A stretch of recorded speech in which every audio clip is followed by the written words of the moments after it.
Hey guys, welcome back to the layout once again. This is actually going to be a quick update. I know I say that every time, but there's really not too much to show.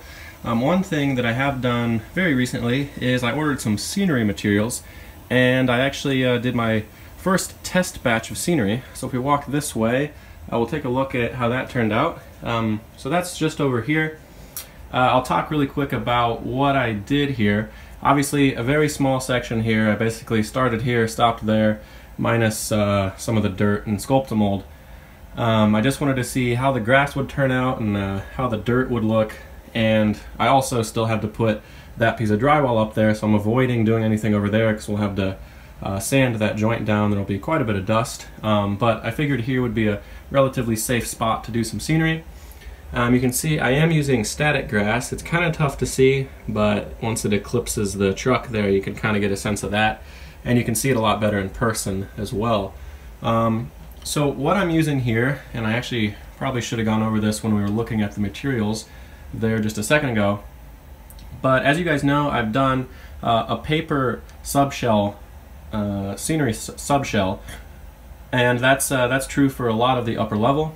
So what I've done then on top of that is to make it a hard shell then, I did Sculptamold, and that's what you see over here, sort of that light, very light beige color there is Sculptamold. So I tinted that when I mixed it, so it was kind of a light dusty color.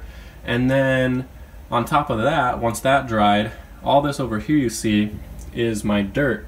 And the dirt I'm actually making out of plaster of Paris and powdered tempera paint that I got from Blick Art Supply. So you can just mix those together in their dry form, and then it just creates basically a powdered dirt. So plaster of Paris is actually about the right consistency.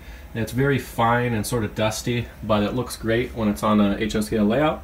And sometimes it sort of clumps up and creates little rocks. Oh, there's a bug. That's weird. Anyway, and then you can see over here, this is sort of one of the shallow or low profile cuts that you see along the lower horseshoes of Crawford Hill. So that's what I've gone for here, and you can see you can kind of sculpt it as it's drying. So I kind of smooth these sections out, and it creates sort of a bubbling rock structure, which is perfect for the sandstone look that I'm going for. And then this here for the right-of-way access is also that same dirt, but it's I've sanded it down, which makes the color a little lighter and also smooths it out. And if you look at the little access roads next to railroad tracks, especially some of the higher traffic main lines, they usually have a very sort of dusty, dry looking, but nicely groomed and smooth little road next to them. So that's the look I'm going for here. So again, yeah, all that dirt and all that is actually basically just plaster, and when you put it down, you can just mist it with water, and it hardens and cures naturally to the hard shell beneath it, so you don't need to use any glue.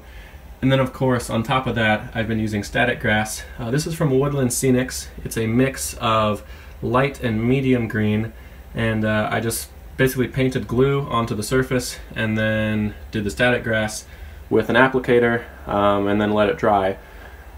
I'm thinking now that I'm looking at it, I think the grass is a little too short, and this is something that I've realized, and I've seen actually other people comment about, is that the Woodland Scenics grass fibers are only 1 to 3 millimeters, which is fine for sort of more manicured grass and would look great for N scale, I think. But for more the wild grass look, I think I need something a little taller, and I've had no experience with static grass except this, so I'm actually happy with the way it looks. I just want fibers that are a little larger, and I think I want the color to be slightly more variable. So what I've done is I've made a second order for scenery materials. I have some Silflor grass fibers, or static grass fibers, on the way, in sort of a light beige color and then 2 tones of green, sort of like what I have here, except I think they're going to be a little more green than this. But what I'll do is then mix in those sort of wheat or light beige colored fibers to lighten it up and give it more of a Nebraska feel, I guess. And those longer fibers hopefully will be more visible. I think they'll look a little more textured as well, not just because of the fiber length, but because the color variation. And then I think I'll still be able to use the Woodland Scenics fibers. I'll just mix those in to my other fibers to get sort of a unique look. And these will be really great to use in other areas, you know, potentially lawns or areas that have been mowed, something like that. So yeah, just wanted to update you on what's going on. The other thing you'll notice is I don't have any trees yet.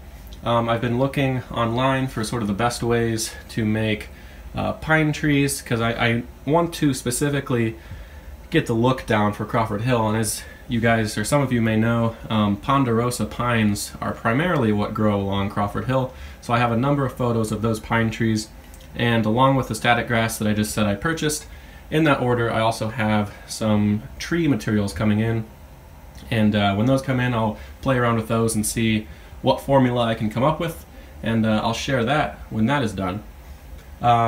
So other notes, you can see here, I actually went in afterwards.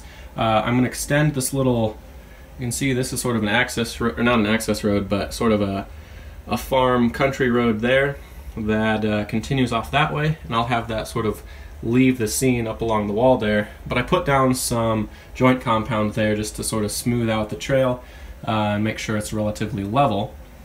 And then elsewhere, anywhere where there was exposed drywall, just to prevent any potential moisture trapping, I painted it all with wood glue, which is actually recommended for the paper subshell since it sort of waterproofs it. So that's what I've worked on there.